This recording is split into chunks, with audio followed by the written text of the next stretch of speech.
आप देख रहे हैं शेयर बाजार अनस फारूक के साथ। अस्सलामुअलैकुम। 15 नवंबर 2022 मार्केट का सेशन क्लोज हो चुका है और मैं हाजिर हूँ आपके साथ क्लोजिंग बेल में। तो सबसे पहले हम देख लें मार्केट की क्लोजिंग को। आज इंडेक्स की क्लोजिंग जो हुई है वो 53 पॉइंट नेगेटिव के अंदर हुई है, लेकिन कुछ ज़्यादा फर्क नहीं पड़ा है मार्केट के अंदर, क्योंकि आज मार्केट ने एक बेहतरीन परफॉर्मेंस दी है। दोनों तेज़ी और मंदी का रुझान मार्केट के अंदर देखा गया और रिपीटेडली बार बार देखा गया। इंडेक्स से भी प्लस में, कभी माइनस के अंदर, और क्लोजिंग के वक्त इंडेक्स जो जा पहुंचा है वो 43,793 पॉइंट्स के ऊपर जा पहुंचा है।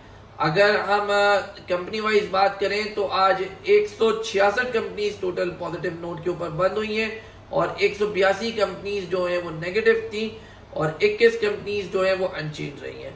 अगर वॉल्यूम लीडर्स की बात करें तो पहले नंबर के ऊपर हमने देखा आज लॉट केमिकल ने ट्रेड कराई है बेहतरीन तरीके से।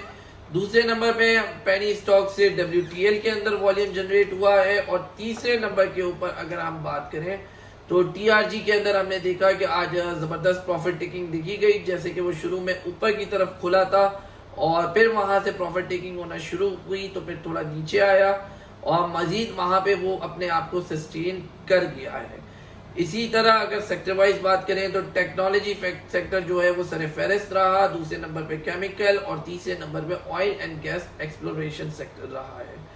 और अगर हालात की बात करते हुए चलें तो हालात के अंदर कुछ दुश्वारियां हमें दोबारा से देखने को मिल रही हैं, सामने दरपेश आ रही हैं, जिसके अंदर अगर हम देखें तो सबसे ज़्यादा जो है हमारे लिए, हम बार बार एक ही बात करते हैं स्टेट बैंक के ज़खायर की, और यही वो चीज़ है जिससे हमारी मार्केट मेंटेन रहती है, मुल्क की इकॉनमी मेंटेन रहती है और वो डेली गिरते जा रहे हैं। फिर कुछ मज़ीद आगे बहुत ज़्यादा इम्पोर्टेंट जो है इवेंट्स आ रहे हैं।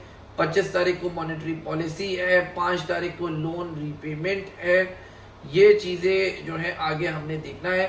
फिर PPL और OGDC से रिलेटेड कुछ अच्छी खबरें हैं, इनको जो है एक्सप्लोरेशन ब्लॉक मिला हुआ है। जैसे कि हम सब जानते हैं पिछले एक हफ्ते पहले ये खबर शाया हुई थी, लेकिन थोड़ी सी मसले वाली बात यहाँ पे इसके अंदर ये है कि गवर्नमेंट ने इनको कुछ पेमेंट करनी है, जिसकी वजह से इनका ये एक्सप्लोरेशन का प्रोसेस आगे जाके पॉसिबल हो पाएगा, क्योंकि इस वक्त इन कंपनीज के हालात इस तरीके के नहीं है कि ये इसको अफोर्ड कर सकें। तो ये गवर्नमेंट ओन कंपनीज हैं तो इसके अंदर इतने बड़े मसले वाली बात नहीं है। देखना ये है कि गवर्नमेंट कैसे इनके लिए फंड्स अरेंज करेगी और इनको देगी। फिर हम मजीद अगर इंटरनेशनल मार्केट की बात करते हुए चले तो जैसे कि आप सब देख रहे हैं कि G20 समिट के अंदर जो है इंडोनेशिया के अंदर दुनिया के तमाम बड़े लीडर्स जो हैं वो इकट्ठा हैं और वहाँ पे कुछ रशियन ऑयल कैप की भी बात चल रही है, जिसके अंदर अमेरिका, चाइना और रशिया मिल बांट के बैठ रहे हैं और इसके ऊपर बातचीत चल रही है।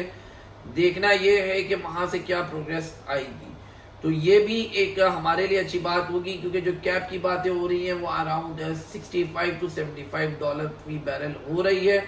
और अगर ये चीज़ वहाँ पे हो गई और पाकिस्तान रशियन ऑयल जो है वो इम्पोर्ट करने लग जाता है, जो कि आपने देखा कि कल इसाक डार ने मीडिया के ऊपर बोला है, हमारे फाइनेंस मिनिस्टर साहब ने, तो इसके अंदर कुछ टाइम लगेगा, लेकिन अगर वो चीज़ पॉसिबल हो गई तो इंतहाई सस्ते रेट पे हमें ये ऑयल मैसर होगा, जिसकी वजह से हमारी इकॉनमी को बहुत ज़्यादा फ़ायदा पहुंचेगा। फिर अगर कल की मार्केट की बात करते हुए चले 16 नवंबर 2022 की, तो कल की मार्केट का ट्रेंड भी कुछ इसी तरह रहेगा। अब मार्केट का ट्रेंड जो है वो 25 नवंबर का इंतज़ार कर रहा है शरह सूद के रेट का आने का। उस हिसाब से जो है मार्केट इसी तरह ऊपर नीचे उतार चढ़ाव के रुझान के अंदर रहेगी। पॉलिटिकल मामला जो कि लॉन्ग मार्च की वजह से पीछे थे, जिसकी वजह से मुश्किलात दरपेश थी, वो अब कुछ इस तरह हो गया है कि आवाम जो है उसको भूल गई है कि मुल्क के अंदर कोई लॉन्ग मार्च चल भी रही है या नहीं, क्योंकि ये स्टॉक के अंदर लोगों ने इसका जिक्र करना छोड़ दिया है, यूज टू हो चुके हैं। लेकिन एक अनसर्टेनिटी का पहलू है ये, इसको हम पीछे फिर भी नहीं रख सकते। तो 0.1% भी हमने इसको माइंड में रखना पड़ेगा, क्योंकि यही 0.1% अगर कल को कुछ अनसर्टेनिटी पैदा होती है तो वो 99% के ऊपर आ जाएगा। तो इसी चीज़ को देखते हुए बिल्कुल सेफ साइड आप अपनी ट्रेड्स करें और इन्वेस्टर अपनी इन्वेस्टमेंट के ऊपर तवज्जो दें। बहुत नीचे से सस्ती स्क्रिप्ट मिल रही थी, पिछले हफ्ते के अंदर जो आप इस हफ्ते के अंदर देखें, जिनके अंदर बहुत ज़बरदस्त गेन आ गए, जिसके अंदर आप मिसाल ले लें लॉट केमिकल की ले लें, TPLP की ले लें, तो ये मिसाल जो है वो ज़बरदस्त है। SNGP देख लें, सुई नॉर्दर्न को, इन्होंने बहुत अच्छे रेट अपने आगे जो है वो कैपिटल गेन कराए यहाँ पे एक हफ्ते के अंदर ही। तो मार्केट के अंदर इसी तरह आराम से काम करें, लेकिन नेक्स्ट डे के ऊपर कोई पोजीशन ले जाने की कोशिश ना करें। ये आप अपनी थोड़ी सी स्ट्रेटेजी बनाएं। हमारा जो एक कह लें कि अपना मानना है वो इसी तरीके से है। बाकी आप लोग खुद समझदार हैं कि किस तरीके से करना चाहिए ट्रेड स्विंग्स को।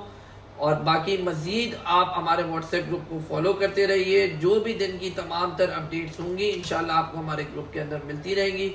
उतार चढ़ाव जो भी होता है मार्केट का, मार्केट के अंदर कोई भी नई अपडेट आती है, चाहे वो मुल्की या गैर मुल्की हो, फाइनेंशियल हमारे मार्केट से कनेक्ट हो, वो हम आपसे शेयर करते रहते हैं। बहुत शुक्रिया, जज़ाकल्लाह खैर।